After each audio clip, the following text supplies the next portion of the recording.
Researchers at this lab in Rio de Janeiro filter larvae from mosquitoes infected with Wolbachia bacteria. The infection may prevent transmission of viruses like dengue. Researcher Dr. Bettina Durovny explains this may just be the beginning. The first experiments were with dengue.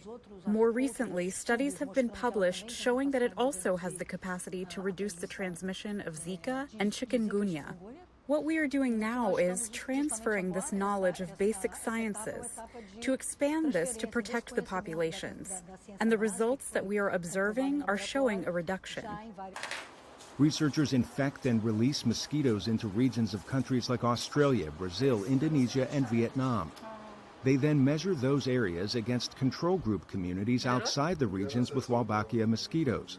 Durovny explains. We compare the areas that we treated with the areas that weren't, and these areas have been similar through time. So what we do is compare the areas that we treated with the areas that weren't.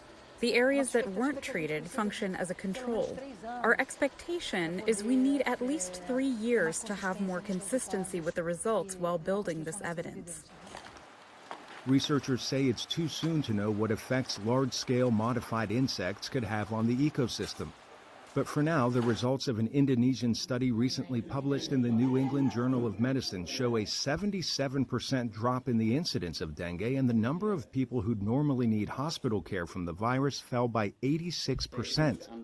The studies led by scientists at the World Mosquito Program will expand to Colombia, Sri Lanka, India, and the Western Pacific.